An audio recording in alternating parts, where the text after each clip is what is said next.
Hello, I'm Justin Pfeiffer, your 2026 SVP of Education. The following conversation between Chris and Clay explores the gap between top sales performers and effective managers inside rep agencies. Chris Atwell, a leadership coach who works closely with manufacturer rep agency owners to build more structured and accountable teams, sits down with Clay Tingler, principal at Smith and Stevenson, to unpack what breaks when strong reps move into leadership roles without the right support. Together, they discuss how agencies can better develop managers and avoid creating more pressure as they grow. Thank you, Chris and Clay, for your time and the discussion. Hey, Clay, I'm so glad that we're doing this. One thing that I see come up again and again inside rep agencies, especially growing ones, is that people who get promoted into leadership are usually the strongest salespeople, right? And on the surface, it makes perfect sense. You know, they know the business, they know the customers, they produce results. But what ends up happening a lot of the time is that the skills that made them successful in sales don't always translate the way people expect when they step into a leadership role. And that creates all kinds of pressure, right? Not just on them, but on the business. So I'd like to spend some time getting into that transition because I know you experienced that yourself, right? You Yeah. went from selling to leading. And I want to talk about what actually changes, what tends to break, and how you've seen that play out from your side. How does that sound? Yeah, definitely. I mean, you know, if you're a successful salesperson, that's fantastic, right? It takes a certain skill set to be successful there. It takes a lot of hard work. It takes a lot of determination. It takes a lot of relationship building. Some of those same tools can transfer into business ownership and leadership levels within a business, but not all of them. I mean, I think one big thing that happens is people that are very successful salespeople don't know how to step away from that to then look at something differently, maybe, or Mm, look at the business as a whole. They're still thinking about, all right, well who do I got to go to the next one to make sure we got that job? But there's so much more about running a business than just selling. Yes, we are involved with talking to customers and having meetings and reviewing sales and looking for opportunities and doing those things that our salespeople do on a daily basis. But there's so much more when you're talking about managing people and looking at how to grow the business and scale your entire organization as you do grow. What that means with personnel, what that means with resources, what that means with technology, how you're looking down the road and where you're going to be 5 years and how to keep your edge or what you need to do to be successful in a new modern world. It's something we've been working on a lot the last few years. You're well aware of that. That's all different than going out there and trying to get the next PO and trying to get the yeah. next big project. And it does take determination, a hunter mindset somewhat, but it is a hard transition when you're used to being in the field every day and talking with those customers every day and going and seeing contractors every day to then come in and dealing with, I don't want to say minutia, but there's a lot of little things that you got to wrap your head around and wrap your Mm, hands around it as a business owner, that you don't ever consider when you're out on the road. When you're out on the road and a mm, salesperson, you're one of one, right? yeah. You're by yourself. You're worried about what you're doing. You're not necessarily worried about the whole team. You're worried about your market, your customers, your sales. As a business owner and a leader, you've got to worry about what everybody's doing. You got to worry about what the sales team's doing. You got to worry about what your inside sales team's doing. You got to worry about how they're content, if they feel rewarded, if they feel appreciated. You got to worry about, is the right decision to then put this person in this role? Are they ready for this next job? Are they ready for this next opportunity? You got to worry about the systems and the processes that you have in your own business, to make sure that you are efficient. Do you need new software? Do you need new technology? It's a whole different skill set. And it took me time to adjust to that. Luckily, as I adjusted through that, we did have, the prior generation of ownership still involved and helping us adjust to those new responsibilities and create new expectations for ourselves. And so that was really helpful. And I think when we're looking at our organization and who that next generation of leadership could be or will be, we're looking at it as who's doing a great job selling and being a leader on the team, but also who is really good at interacting with the manufacturers, at identifying overall opportunities, at coaching and mentoring other people on the team. How are those intangibles coming into that next opportunity? So it's not an easy transition. And I think a lot of businesses that struggle with that are because there are people that are just true salespeople out there. They're great at doing that. That's fantastic. That doesn't necessarily form a good leader, though, at the same time. Great points. And I would imagine that for you, you're coming up in the business, you're second generation, and you probably assumed that there were some things that would carry over, that you came up in sales and there were things that you were going to continue doing in the business forever, right? What are those things that didn't carry over that maybe you assumed that would? That did not carry over? That did not carry over. Yeah. As you stepped Yeah. in. Well, I think I was always looking, even when I started the company, for ways to implement some things that maybe were a little bit more modern or a little bit different. But our sales reporting is completely different now. Our go-to-market's really completely different now. The way we train people is completely different now. I mean, I don't know how much we've really carried over through the 10 years that we've been the owners now, because it's moving so fast. It's everything is changing so quickly. And I don't know, we looked at it as the biggest thing is the way we're structured outside sales wise. Our territory salespeople live in their markets. That's always been very important to us. I think it's part of our culture within Smith and Stevenson. That carried over. Our culture, we work very hard to make sure that the culture that was established 60 plus years ago is still very important today, and that our people feel that culture, and that they are, they want to be a part of that culture. Those are things that certainly carried over. But we've changed a lot, and it's a lot of work to do change, right? It's a lot of work to identify the things that you need to move, because when your business has been around for 60 years, you're obviously doing a lot of stuff right. You're doing a lot of the stuff the right way. But there's always ways to get better. And I think that when we're looking at ways to continue to grow and evolve, we make sure we're not just content with where we are. We've got to continue to strive to be one step ahead of our competition. Our goals. Our goals are to be the best rep in the entire country. That's what we want to be. And we got to work hard to get there. And so, we can't be content. We can't sit back and say, hey, we're doing pretty good.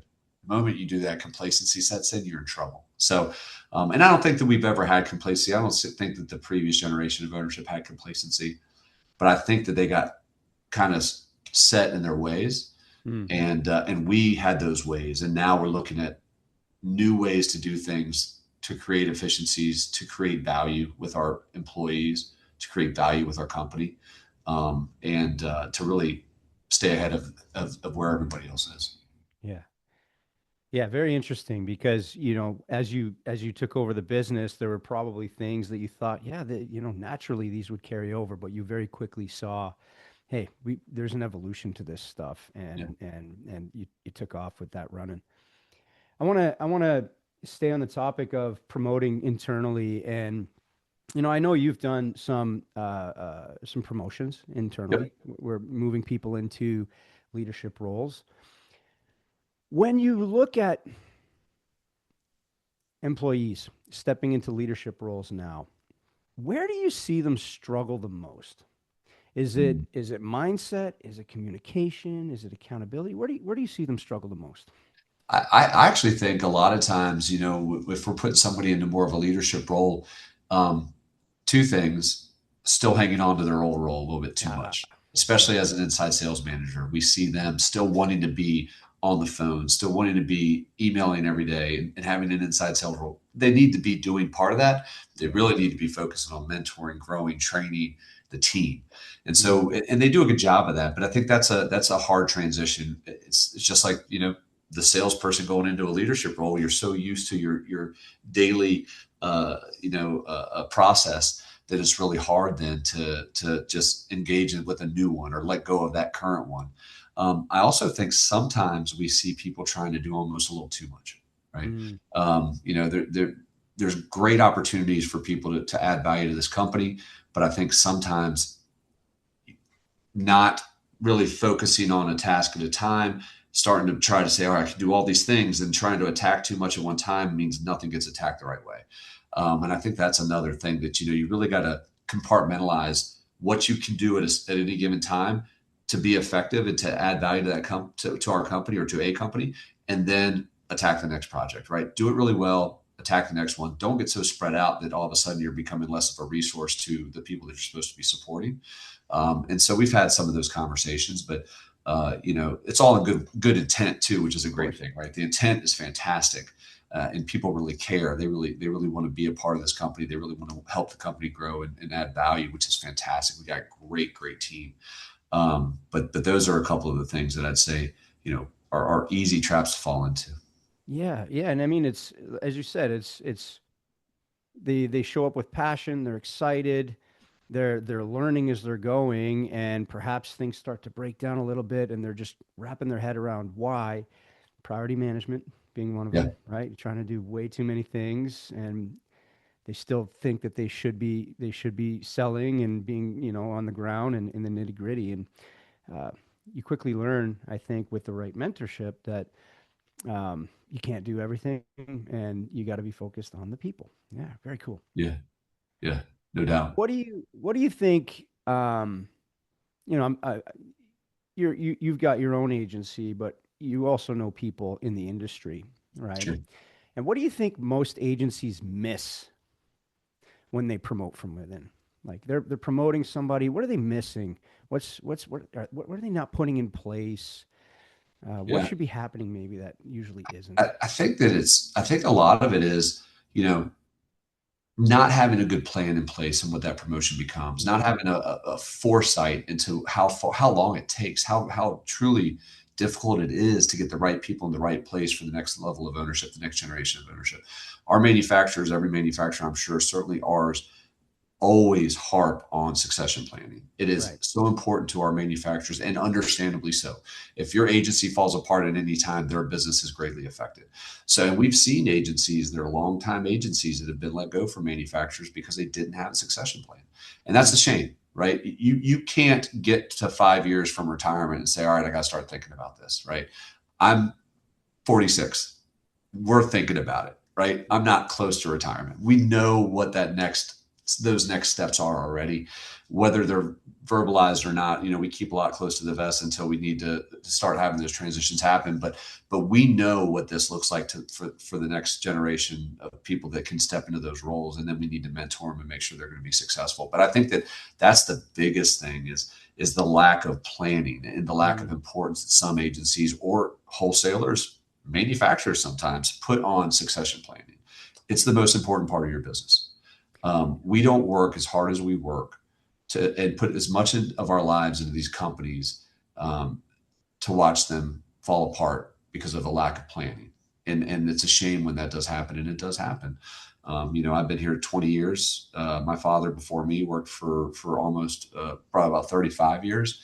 And, you put everything you got into a company, you want to know it's in good hands. You want to know that your manufacturers are comfortable with the hands that it's in. Yeah.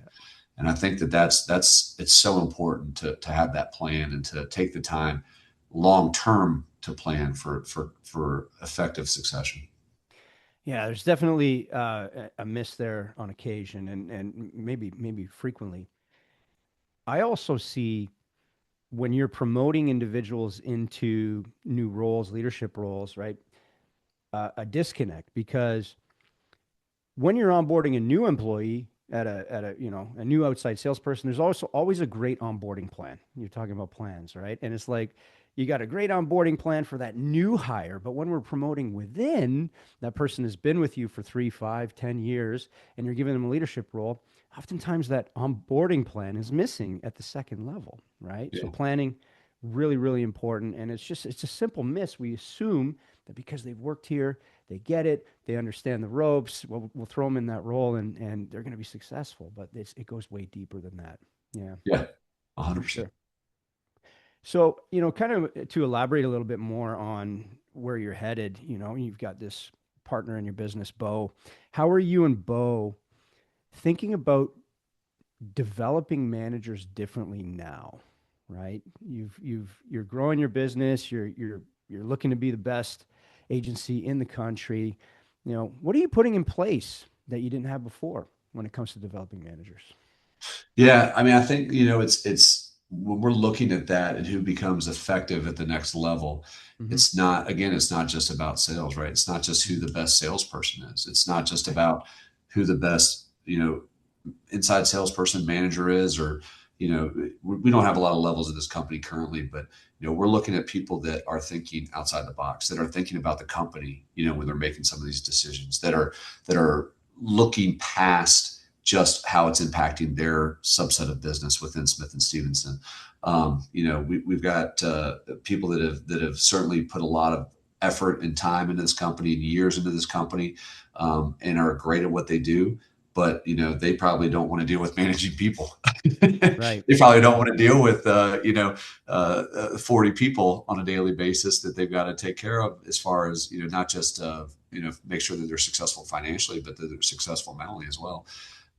So I think that, we're really looking for those people and identifying those people that are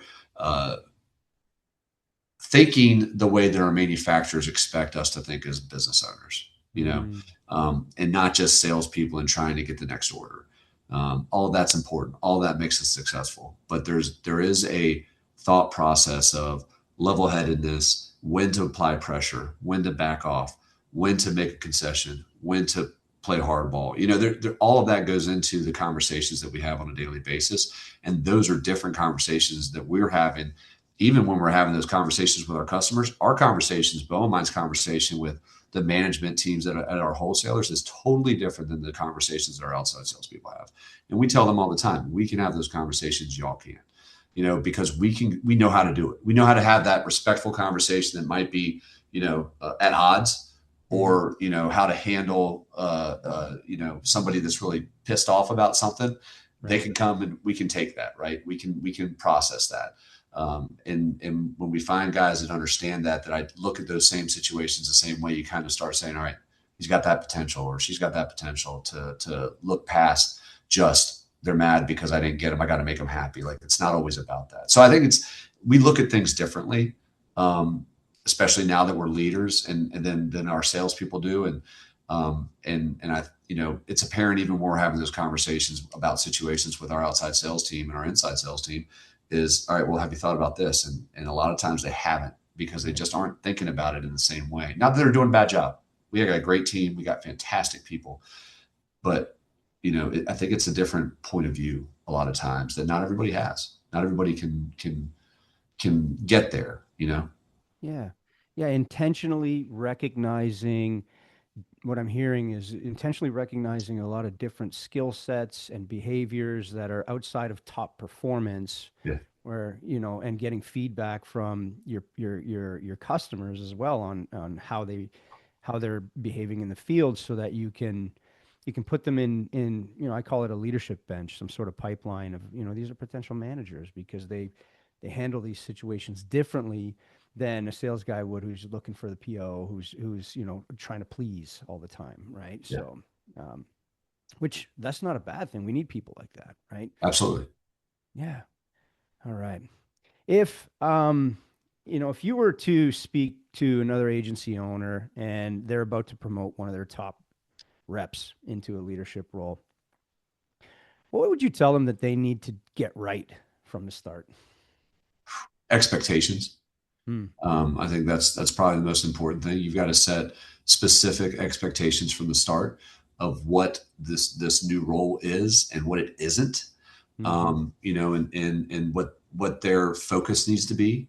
Because it's going to be different than what it was. It's different than going and taking care of fixing a faucet. I mean, hey, I don't mind doing that. I'm happy to help somebody get that done. But that's not what I'm spending my time on. It's not what I should be spending my time on, right? So I think that setting those expectations when you are promoting somebody, of not only what their role is, what they need to be doing, how they need to carry themselves, how they need to communicate, how they need to interact with the manufacturers, with the team now, because it does change. It changed for us when we took this company over. We got left off the group emails, which is fair. Like, I get it, right? Yeah. Those are the outside sales emails, but it's just a difference of, the little things that change. None of it's against you. It's all, because, hey, you're in a different position now and you've got to act differently. And you're going to be treated differently. So I think setting a specific set of expectations with what you expect of them, what the manufacturers expect of them, what our customers expect of them is all very important, to make sure that they know going in, how they need to operate. Mistakes will happen. It's just, but that's just life. And it's about how you get through that, how you fix those mistakes. I always say our customers understand or will remember us taking care of their issues more than the issue that actually was there. Either if we did or didn't take care of it. But, I think setting those expectations of how to operate, what they need to do to really impact the company is very important. It's one thing, having expectations clearly outlined for you as the leader and wanting to share them. What's the best way, in your opinion, and from your experience, to make sure that those expectations are absolutely clear? I think, that's a good question. I mean, we haven't had too much transition here, but when we do, like, inside sales management's changed a little bit, is having consistent meetings after that transition takes place, right? Yeah. Reviewing situations, reviewing what they've been doing, even if it's not even necessarily promoting somebody into management, but promoting somebody into a sales role. Same thing. You got to help mentor them. You've got to help lead them. You've got to help, hold them accountable. All of those things are very important. And I think you can't just say, all right, here's your new job. Good luck. Come talk to me in 3 months. You got to be involved. You got to be on top, and you got to be helping mentor and identify small tweaks that can be made for consistent improvement as well. Yeah. Consistency around a cadence of meetings is always a very effective approach. And, I just want to throw this tidbit out there, but from my experience, always documenting the expectations in a clear way where it's either in a letter or in some sort of format that you can go back to it and refer to it is always really great idea. Look, Clay, this was great. And I think what stands out is when we think about promoting people into leadership, it's not about how strong they are. That's the issue. It's how that transition gets handled, right? So you need structure, and if there isn't structure, clarity, and support around it, it tends to create more pressure instead of less. So I really appreciate you sharing your experience with it, especially having gone through it yourself and now building that next layer inside the business. Yeah. And there's a lot here that other agency owners are going to relate to. So thank you so much for joining me today, Clay. Yeah. Well, thank you for having me. It's always a pleasure to talk with you, and I appreciate everything you've done to help us out. Thank you.